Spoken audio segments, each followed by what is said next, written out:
Hello friends, welcome to my channel Spice of Life. இன்னைக்கு நம்ம கிருஷ்ண கதையில அத்தியாயம் 64 தான் பார்க்க போறோம். வாங்க கதையை கேட்கலாம்.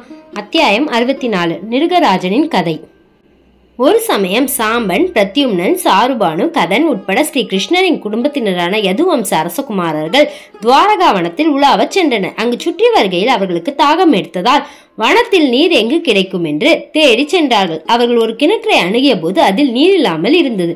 ஆனால் அக்கிணற்றினுள் ஒரு அதிசயமான பிறவி இருப்பதை கண்டார்கள். அது மிக பெரிய உருவத்தையுடைய பள்ளியா இருக்க கண்ட அரசகுமாரர்கள் ஆச்சரியமடைந்தார்கள். அந்த மிருகம் கிணற்றினுள் அகப்பட்டு வெளிவர முடியாமல் இருக்கிறது என்பதை அறிந்த அரசகுமாரர்கள் அதன் மேல் பறிவு கொண்டு கிணற்றிலிருந்து அதை வெளியேற்ற முயன்றார்கள்.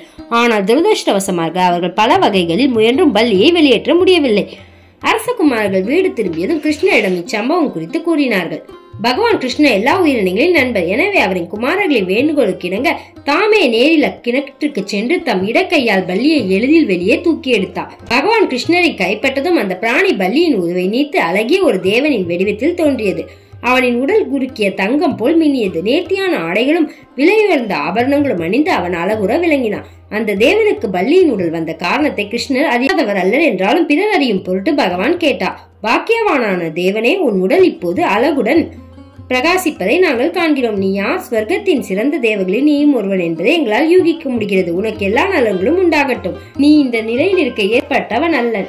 இதற்கு உன் முந்தைய செயல் ஏதாவது காரணமாய் இருக்க வேண்டும். அதனால் நீ பல்லியாக வாழ நேரிட்டது. இந்நிலை உனக்கு எப்படி ஏற்பட்டது என்பதை நான் அறிய விரும்புகிறேன். அந்த ரகசியத்தை வெளியிடலாம் என்றால் நீ யார் என்பதை தெரிவிப்பாயாக. உண்மையில் அந்த பல்லி நிருகராஜன் ஆவான். புருஷோத்தமனாகிய முழுமுத கடவுளான கேள்வி கேட்டபோது அவன் தன் தலையில் அணிந்திருந்த சூரிய ஒளியை போல் பிரகாசித்த கிரீடம் தரையில் பட ஸ்ரீ கிருஷ்ணரின் முன் தலை வணங்கி கூறினான். அன்பார்ந்த பகவானே, நான் இஷ்வாகு அரசன் மைந்தனான நிருகராஜன். ஈகை மனப்பான்மை கொண்டுள்ள மனிதர்களின் பெயர்களை நீர் அறிவீர். அவர்களில் நானும் ஒருவன். பகவானே, கடந்த காலத்திலும் நிகழ்காலத்திலும் ஒவ்வொரு உயிர்வாழியும் புரியும் ஒவ்வொரு செயலுக்கும் நீர் சாட்சி. உமது நித்தியமான கவனத்திலிருந்து எதுவும் தப்ப முடியாது. எனினும் நீர் எனது சரித்திரத்தை உரைக்கும்படி என்னை பணித்திருக்கிறேன். எனவே நான் என் கதை முழுவதையும் கூறுகிறேன். நிருகராஜன் கர்ம காண்டத்தின் விளைவாக தனக்கு ஏற்பட்ட இழிவின் கதையை கூறினான். கொடையில் சிறந்த அவன் தானமாக அளித்த பசுக்களின் எண்ணிக்கை பூமியின் தூசி, ஆகாயத்தின் நட்சத்திரங்கள், மலையின் துளிகள் ஆகியவற்றை விட அதிகமானவை. வேத மரபுகளின்படி தானம் செய்ய விரும்புவன் பிராமணர்களுக்கு பசுக்களை தானமாக தர வேண்டும். இந்த கொள்கையை நிருகரசன் தவறாமல் கடைபிடித்தான் என்று தெரிய வருகிறது. எனினும் இதில் ஒரு சிறிய தவறு நேர்ந்த காரணத்தால் அவன் ஒரு பல்லியாக பிறக்க நேரிட்டது. ஈகை குணம் படைத்தவர்கள் அதனால் நலம் பெற விரும்பினால் கிருஷ்ணரை திருப்திப்படுத்தும் வகையில் தானம் செய்ய வேண்டும். தானம் செய்வதென்றால் நற்பணிகளை செய்வது என்று பொருள். நற்பணிகளை செய்வதன் மூலம் ஒருவன் உயர்நிலை கிரகங்களை சென்றடையலாம். ஆனால் அவ்வாறு உயர்த்தப்படுபவன் மீண்டும் கீழ்நிலைக்கு விழமாட்டான் என்று உறுதி கூறுவதற்கில்லை. எனவே நிருகனின் கதையிலிருந்து பயன் கருதிய செயல்கள் எவ்வளவு உயர்ந்தவையாக இருந்தாலும் நிரந்தரமாக ஆனந்தத்தை தரவியலாது என்பது தெரிய வருகிறது. பகவத்கீதையில் கூறப்பட்டிருப்பது போல் வினையின் பயன் உயர்ந்ததானாலும் தாழ்ந்ததானாலும் யாகமாக, அதாவது முழுமுத கடவுளுக்காக செய்யப்படுவதாய் இருந்தால் அன்றி வினை செய்பவனை கட்டுப்படுத்துவதாயிருக்கும். நிருகராஜன் மேலும் கூறினான். தானமாக கொடுக்கப்பட்ட பசுக்கள் சாதாரணமானவை அல்ல. ஒவ்வொன்றும் வயதில் குறைந்ததாகவும் இருந்தது. அவை பால் நிறைந்தவையாகவும் ஒரு கன்றை மட்டும் ஈன்றதாகவும் அமைதியான குணம் படைத்தவையாகவும் ஆரோக்கியமானவையாகவும் இருந்தன. முறையாக சம்பாதித்த செல்வத்தை கொண்டு அவை வாங்கப்பட்டிருந்தன. மேலும் அவற்றின் கொம்புகள் தங்க தகடுகளால் மூடப்பட்டு குழம்புகளில் வெள்ளி தகடுகள் பதிக்கப்பட்டு இருந்தன. அவற்றின் உடலில் மேலும் முத்துக்களால் அலங்கரிக்கப்பட்ட பட்டு துணிகள் போர்த்தப்பட்டிருந்தன. இந்த விலையுயர்ந்த பசுக்கள் தகுதியற்றவர்களுக்கு தானமாக வழங்கப்படவில்லை. அவை முதல் தர பிராமணர்களுக்கு தரப்பட்டன. அவர்களுக்கு சிறந்த ஆடைகளும் தங்க ஆபரணங்களும் சன்மானமாய் அளிக்கப்பட்டன. அவர்களின் குடும்பத்தினர் எப்போதும் வாழ்க்கை வசதி இல்லாமல் கஷ்டத்தில் வாழ்ந்தனர். உண்மையான பிராமணன் சத்திரியர்களையும் வைசியர்களையும் போல் ஆடம்பரமாக வாழ்வதற்காக பணம் சேர்ப்பதில்லை. பணம் பௌதிக வாழ்வின் மனதை திருப்பும் என்பதால் அவன் எளிய வாழ்க்கையை நாடுகிறான். இவ்வாறு வாழ்வதென ஒவ்வொரு உண்மையான பிராமணனும் விரதம் எடுத்துக்கொண்டு அதில் உறுதியாய் நிற்கிறான். அவர்கள் வேத ஞானத்தால் சிறந்து விளங்கினார்கள். நியமங்களையும் விரதங்களையும் வேத விதிகளையும் படி தவறாமல் கடைபிடித்து முக்தி பெற்றவர்களாய் பிராமணர்களுக்கான முழு தகுதிகளையும் பெற்றிருந்தார்கள். எல்லோருடனும் சமமான நட்புடன் பழகினார்கள். பசுக்களை தவிர அவர்களுக்கு நிலம், பொன், மனைகள், குதிரைகள், யானைகள் ஆகியவும் வழங்கப்பட்டன. மனமாகாதவர்களுக்கு மனம் சேவிக்கப்பட்டு தானியம், வெள்ளி, பாத்திரங்கள், ஆடைகள், ஆபரணங்கள், வீட்டு சாமான்கள், வண்டிகள் ஆகியவையும் தரப்பட்டன. இந்த தானங்கள் வேத முறைப்படியான யாகங்களில் வழங்கப்பட்டன.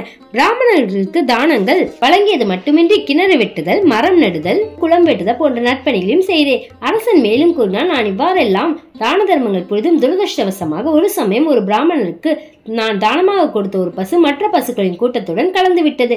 இதை அறியாமல் நான் அதை மற்றொரு அந்தனருக்கு தானமாக கொடுத்து விட்டேன். அவர் அந்த பசுவை அழைத்து சென்ற போது முன்பு அதை பெற்றவர் அது தனக்கு சொந்தமானது என்று அவரிடம் சுட்டிக்காட்டினார். இவ்வாறு 2 பிராமணர்களிடையே வாக்குவாதம் உண்டு.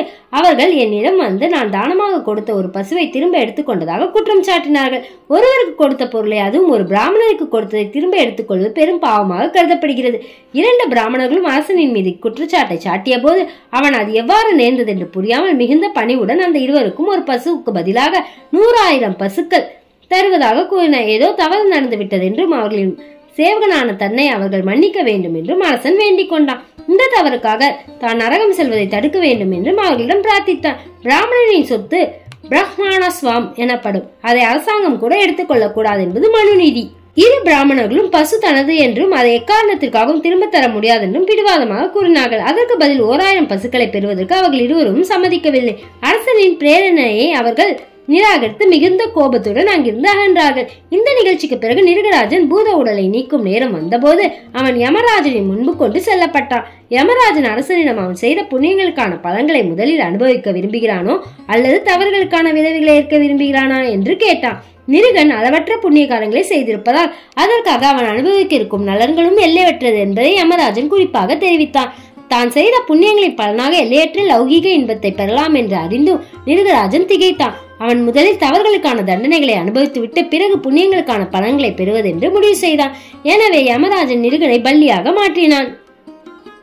நிருகராஜன் பல்லாண்டு காலம் கிணற்றில் பல்லியாக வாழ்ந்தான். அவன் பகவான் கிருஷ்ணனிடம் கூறினான், இழிந்த வாழ்வு நிலையை அடைந்த பின்பு நான் பகவானாகிய உண்மையை எண்ணிக்கொண்டிருந்தேன். இதில் என்றும் நான் நினைவு தவறியதில்லை. நிருகனின் கூற்றில் இருந்து பலன் கருதிய செயல்களை செய்து பௌதிக நன்மைகளை பெறுவது அறிவில் குறைந்தவர்களின் செயல்.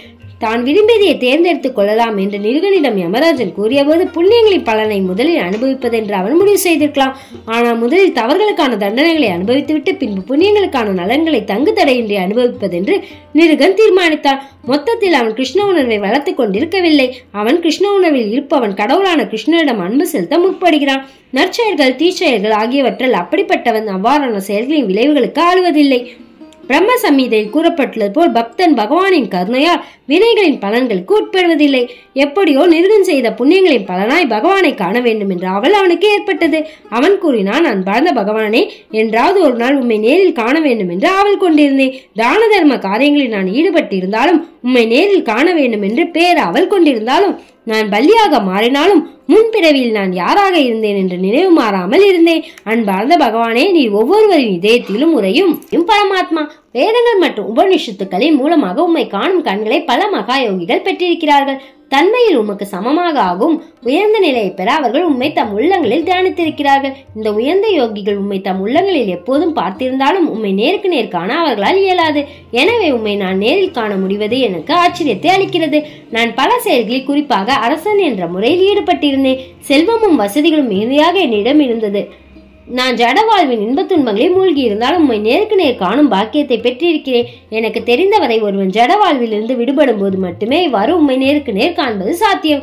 நிருகராஜன் தன் தவறான செயல்களுக்கான விளைவுகளை முதலில் அனுபவிக்க முடிவு செய்ததால் அவனுக்கு பல்லியின் உடல் தரப்பட்டது. எனவே அவன் நேராக தேவ வாழ்வுக்கு உயர்த்தப்பட முடியாமல் போயிற்று. என்றாலும் அவன் புண்ணிய காரியங்கள் செய்திருந்தது மட்டுமின்றி கிருஷ்ணரையும் நினைத்திருந்ததால் பல்லியின் உடலிலிருந்து விரைவில் விடுபட்டு தேவனின் உடலை பெற்றான். செல்வங்களை வேண்டுபவர்கள் உன்னதமான பகவானை வழிபடுவதன் மூலம் சக்தி வாய்ந்த தேவர்களின் உடல்களை பெறுகிறார்கள்.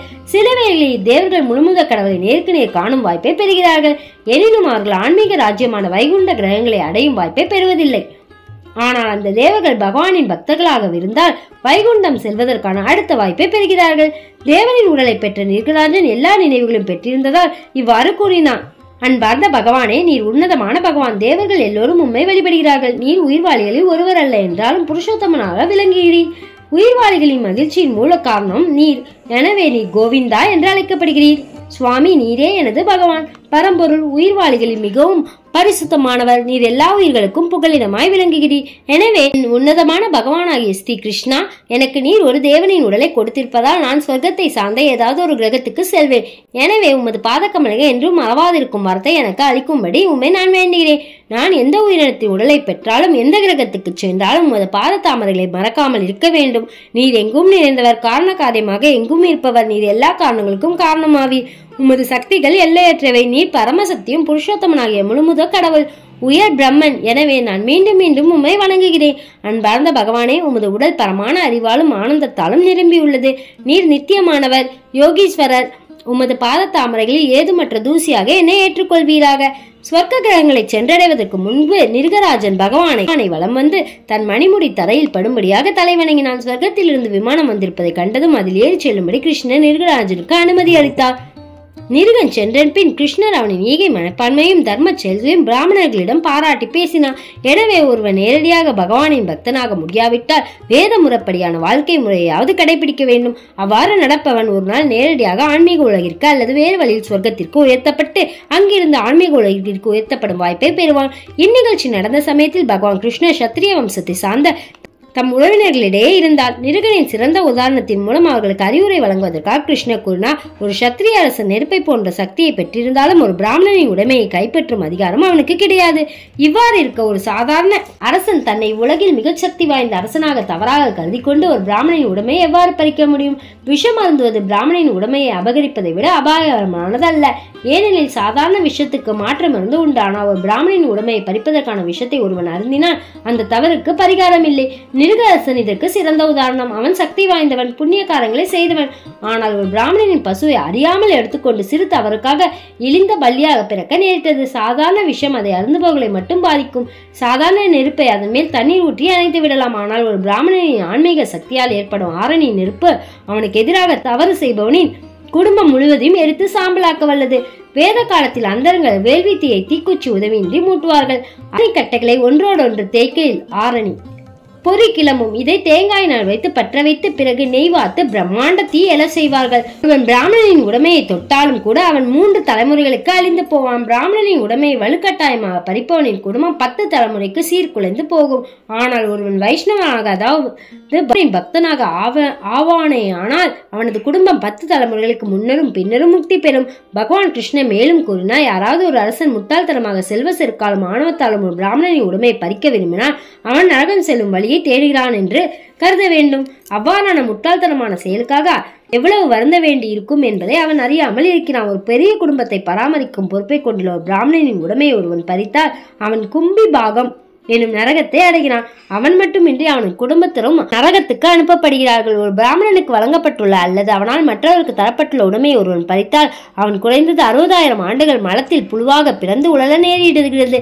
எனவே என் உறவினர்களான உங்களை நான் எச்சரிக்கிறேன், தவறிக்கூட ஒரு பிராமணனின் உடைமையை பறித்து உங்கள் குடும்பம் முழுவதையும் துன்பத்துக்குள்ளாக்காதீர்கள்.